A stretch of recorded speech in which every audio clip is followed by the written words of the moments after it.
Hi, it's Ken here from LiveLink Training. Now in the last video we had a look at an overview of the brush tool. In this video what I want to do is to actually create a brush from start to finish.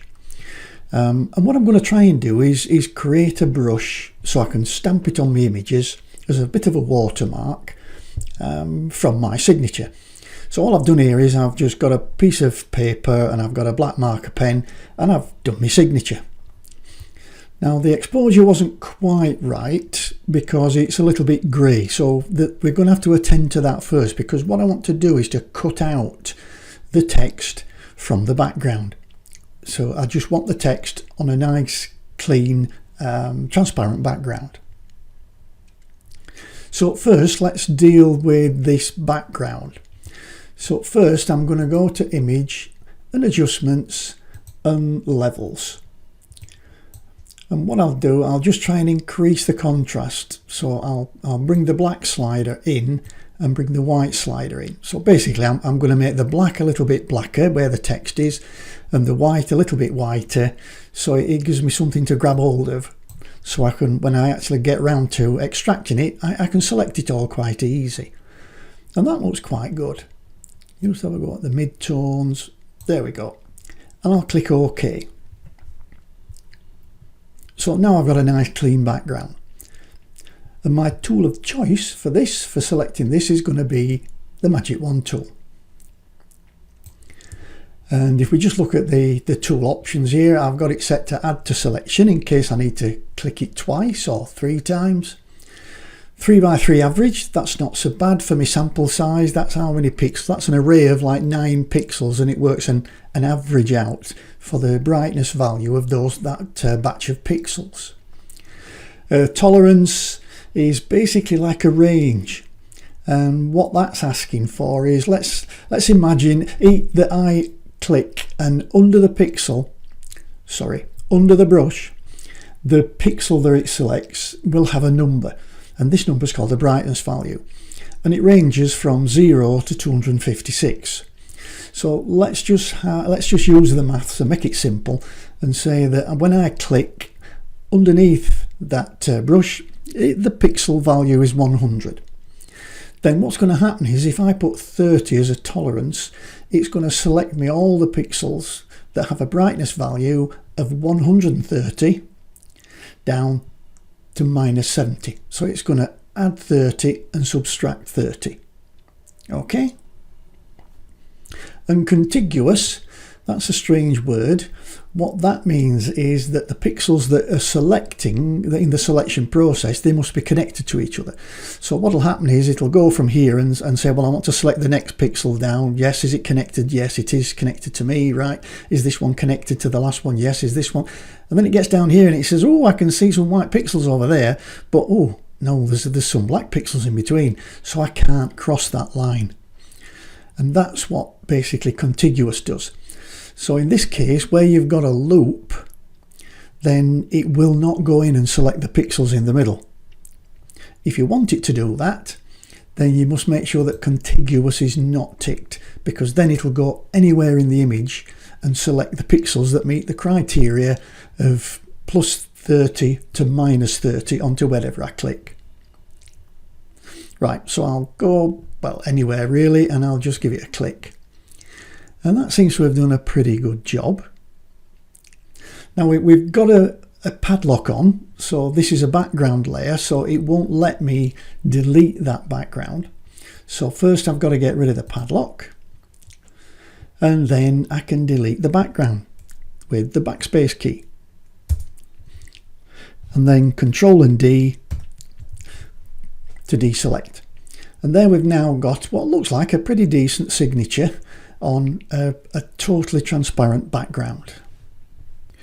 Okay, next I'd like to add a little bit of text underneath, and I think the word photography. So let's go to the type tool,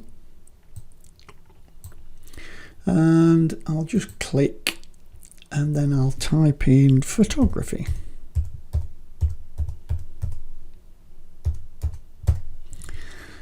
Now it looks like this is white text on a white background, and it is. You can see here the tool options bar Here we've got white, so I'm not going to see that very well, so I'll just scoot across it, and then in the colour picker I'll change it to black and then click OK. And then I can zoom it back to somewhere like that. Well, that don't look bad. Let's have a look at it. Just deselect it. Now there's some spacing in between here.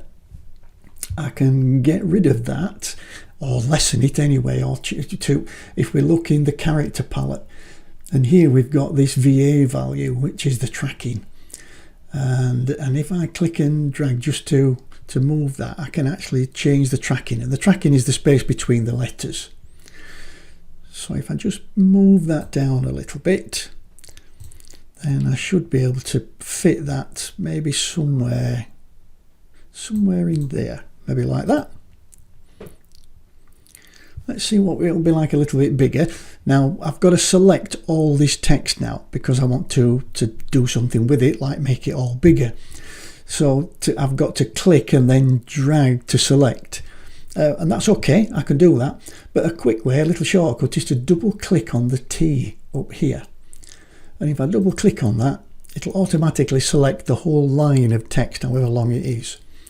And now that's selected, I can do stuff to it. So let me just try, we'll go up to 30 point, see what that's like. And I'll just drag it that way a bit. I think that fits all right, that. Let's have a quick look at that. Yeah, I think that's all right. Okie dokie. Right, so we've got a scanned image and we've got some text, but I can also add other things like vector artwork. And up here you can see, if I just click on that, I've got basically a silhouette of a photographer, which I think might go quite well if I wanted that in a logo. Right, okay, so let's get that. So, well, no, first let's make sure we've got some space for him to work in. So here we've not got any space at this end. So I'm going to use the crop tool and I'm going to crop it a little bit bigger.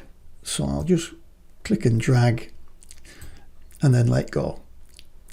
And then I can click the tick to accept it. So I've now got myself a bit of extra space. I can always crop it a bit smaller if it's too much at the end. But I'm now going to get my sport image. I'm going to get my move tool. And I'm going to click and drag and bring it back and drop it into position.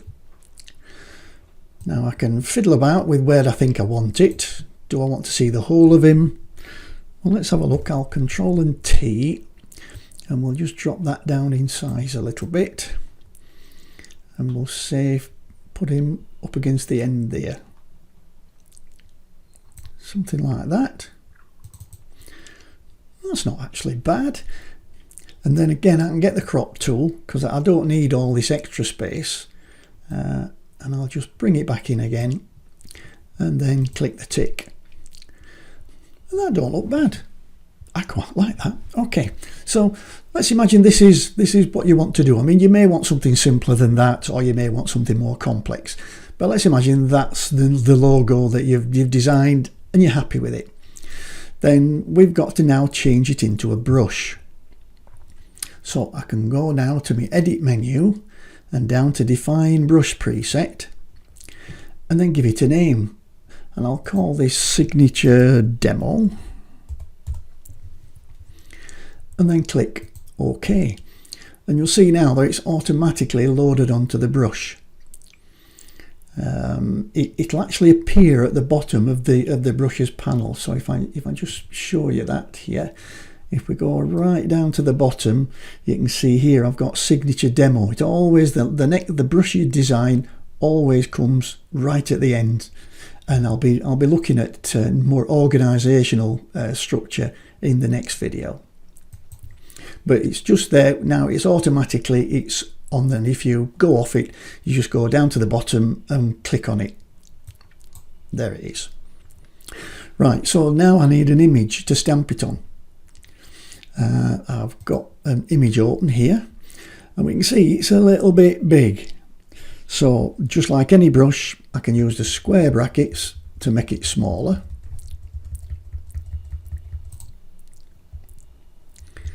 Whoops, I accidentally stamped it. There we go. And you get it the size you want. It's always going to pick up the foreground colour. So you can have a coloured one, but you can't have multicoloured ones, brushes. On this one, it's either got to be black or white or another colour. And I think black or white is normally good, depending on whether you've got a dark background or a light background. But I just come along, but what I need to do first is to make sure that I'm not stamping it on this layer. I want it on a separate layer. So let's just close them brushes down.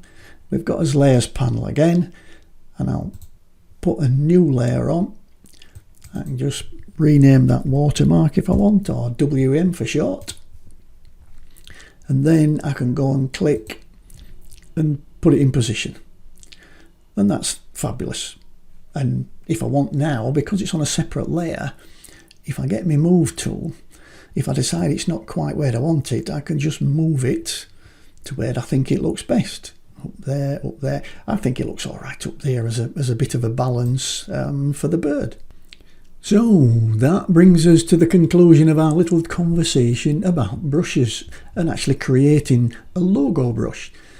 You can create a brush out of anything, out of image data, the type tool, the vector artwork, and you can put it all together and make quite an interesting brush. Okay, I hope you enjoyed that. I hope you got something out of it. If you did, please leave me a comment or give me a thumbs up. And if you're feeling generous, please click that subscribe button at the end of the video. It really helps me to get more out of the YouTube algorithm and reach more people with my videos. If you could do that, that would be much appreciated. Okay, well, that's it for now. I'll see you in the next video. Bye for now.